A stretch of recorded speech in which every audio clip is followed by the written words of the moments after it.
Hello viewers, in this video we will cover ratio analysis, which is one of the most important tools of financial analysis. Well, by name it suggests ratio analysis is to know the process in which the complexity of data is being simplified.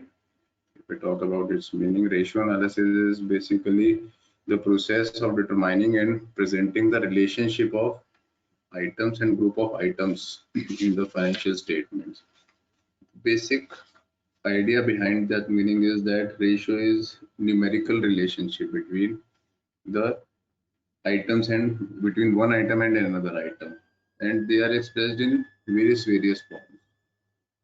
It may be pure ratio, it may be rate, it may be percentage, and it plays a triple role in an enterprise. It can be historical based on previous data, contemporary current issues, and astrological, that is for future. And ratio analysis is in interpretation forms.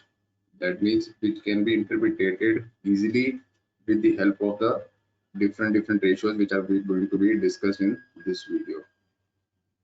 Now, what are its advantages? What are the merits of ratio analysis?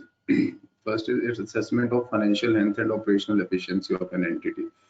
Well, ratio reveals useful trends for the assessment of financial strength as well as operational efficiency of an entity, which helps to basically to know about the solvency. It may be short-term or long-term liquidity or solvency, or sometimes profitability or turnover. Then ratio facilitates comparison, and there are two types of comparison, that is inter as well as intra firm. So next is it facilitates inter firm comparison, means helps to make suitable relationship which can be established between various relevant factors in the concern, and these can be compared with the industry competitors or peers like Bata versus Liberty. Then intra-firm comparison means the performance of different divisions or departments which can be analyzed within the organization. Like Bata analyzed within its organization the different departments or divisions and their performance. Then planning and forecasting. Well, ratios are a barometer for future, and they are also helping forecasting and planning the business activities for a future period. And they are used to, means ratios are used to find out which area has problem and what is the best route to overcome these problems and to find a solution to move ahead. Then it simplifies financial statements and accounting figures. Well, ratio analysis simplifies the comprehension of financial statements, the complexity of data, and it tells the whole story of changes in the financial condition of the business. And last one is it helps in locating weak points of the firm, means what would be the pinpoint, or a ratio analysis pinpoint the deficiency of various departments or branches of a business unit, even though the performance of an total performance of an organization is satisfactory. There are also limitations of ratio analysis, that is, it is only an indicator. Means ratios are simply indicators. Too much reliance should not put on these figures. Then ratio depends on financial statement.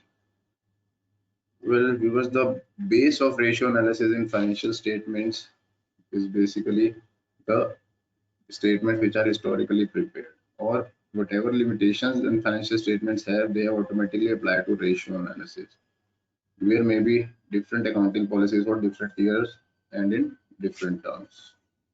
Then no precise terminology or fixed standards. Accounting ratios and the terms used in the calculation of ratio has no standard. For example, net profit ratio is calculated on the basis of operating profit, sometimes net profit before tax, sometimes net profit after tax. Then problem of price level changes. Well, financial analysis based on accounting ratios, which will give misleading results if the effect of changes in price levels are not taken into account. The financial statements of companies should therefore be adjusted, keeping in view the price level changes if a meaningful comparison is to be made through accounting ratios. Then accuracy of accounts. If the accounts have not been correctly prepared, the ratio cannot be correctly computed, or the limitation of financial accounts analysis is automatically reflected in the limitation of ratio analysis. Then window dressing.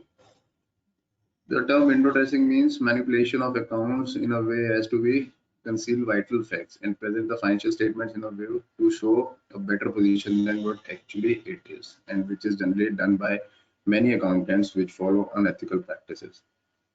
Then correct interpretation not possible means only after studying the realities behind the financial statements the ratio can be correctly interpreted, otherwise it's not possible.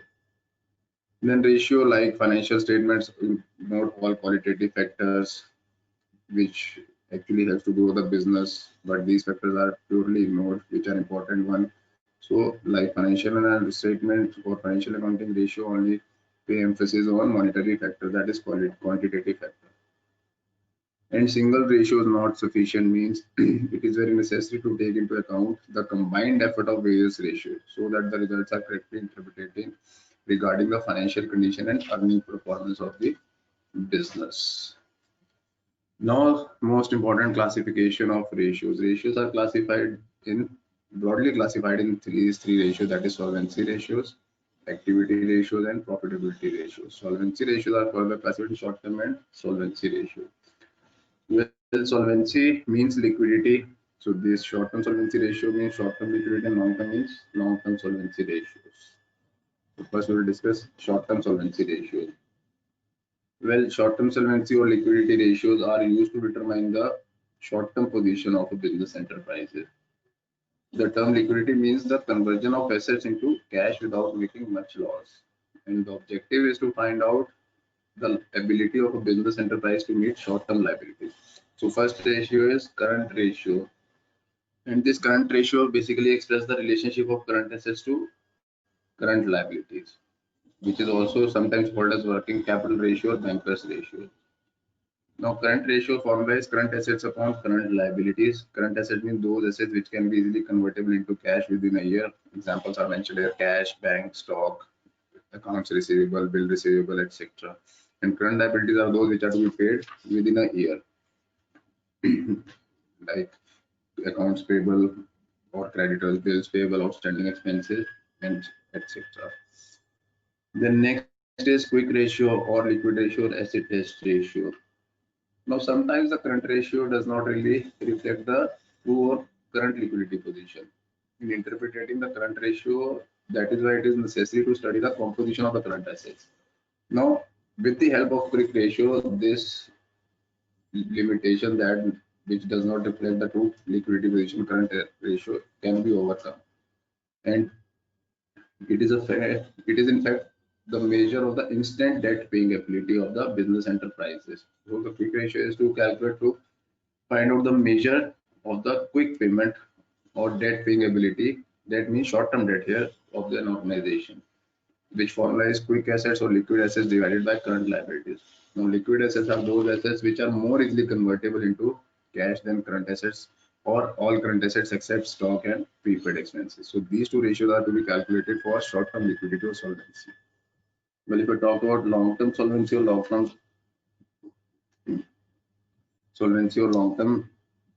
liquidity ratio, we have to calculate these three ratios: debt equity ratio or proprietary ratio and trust coverage ratio.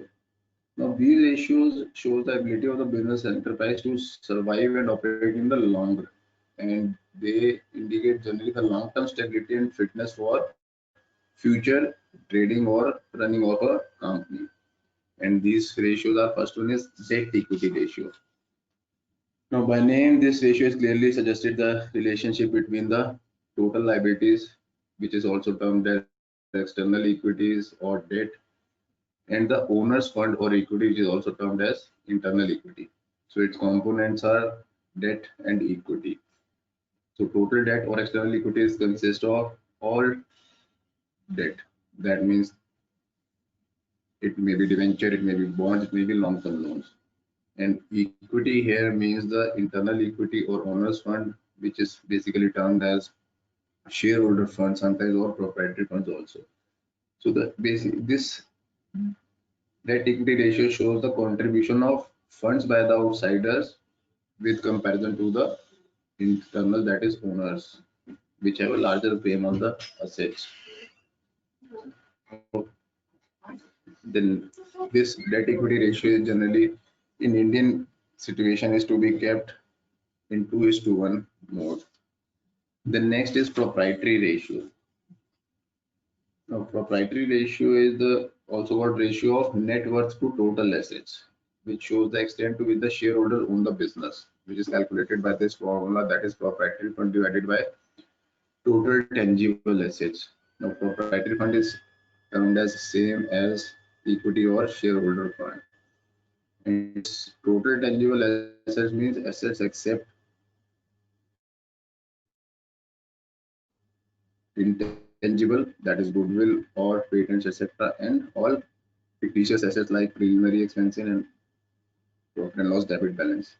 Now, this ratio is particularly important to the investors because of the presence of high percentage of shareholders fund, which indicates that there is a relatively little danger of winding up or forced reorganization in the event in the payment to the outside liabilities.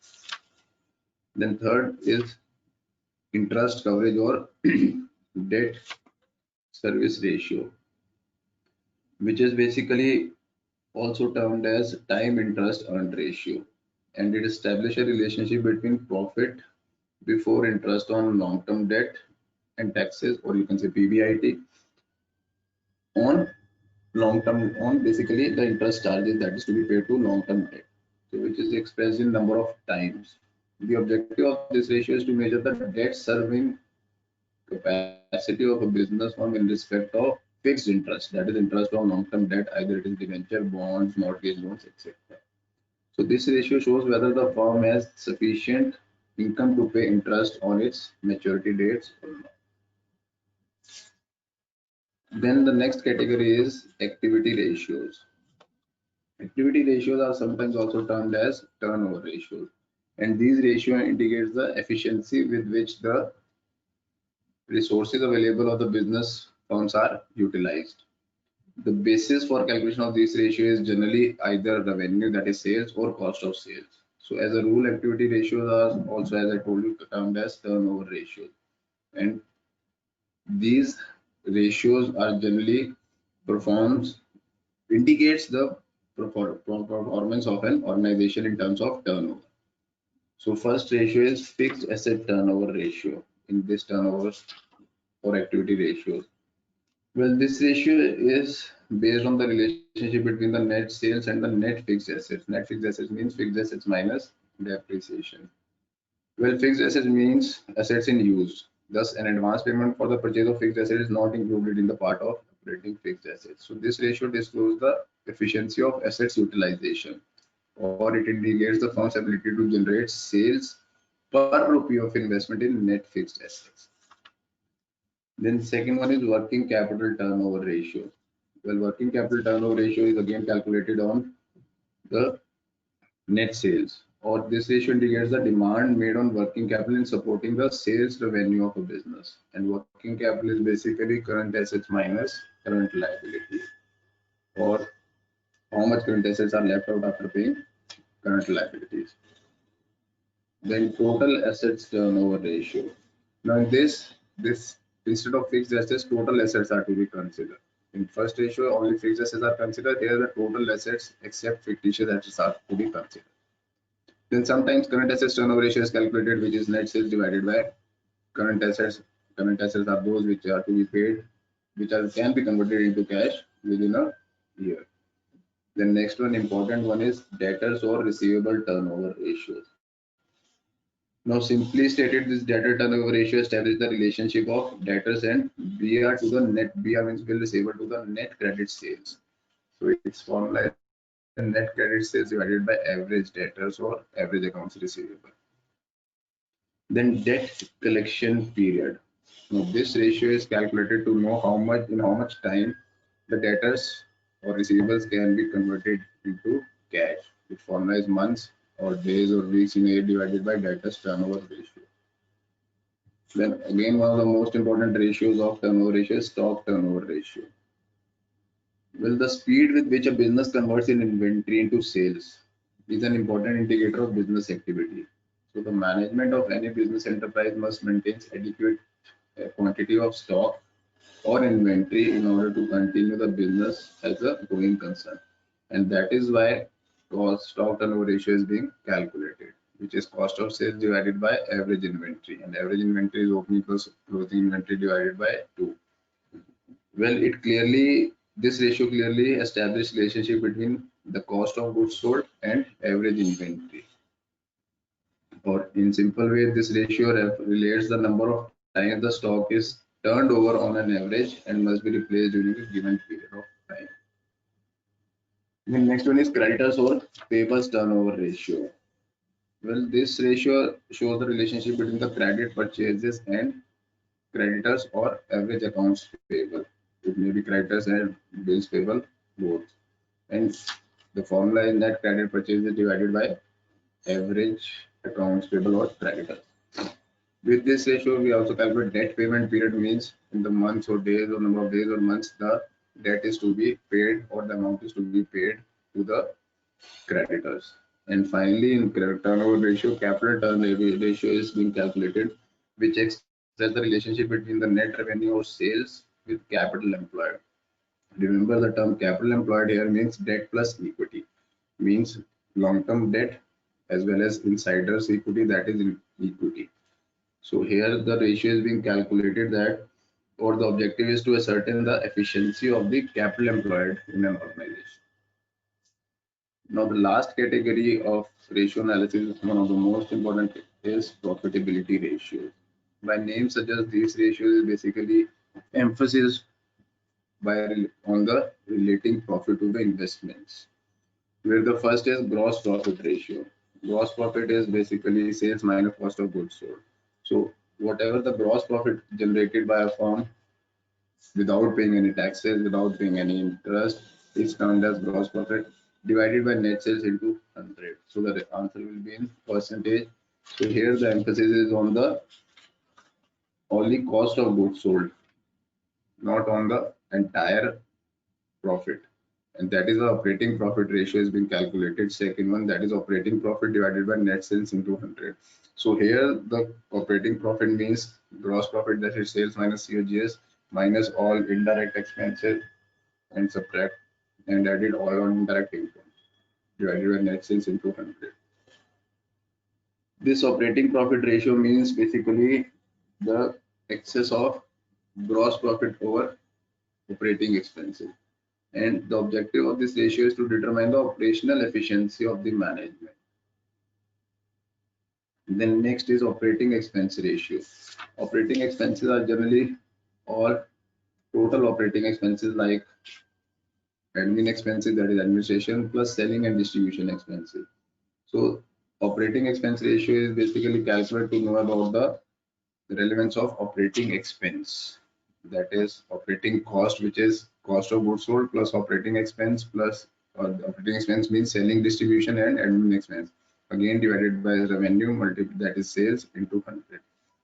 Then net profit or net margin is basically net profit after tax, means after paying all claim, that is interest as well as taxes, whatever it means, which is also termed as profit or earning after tax, is being calculated. Then the most important one of the profitability ratios is ROE, that is return on equity. Well, this ratio measures the relationship between the net profit, that is net profit after interest, tax and preference dividend, with equity shareholders fund.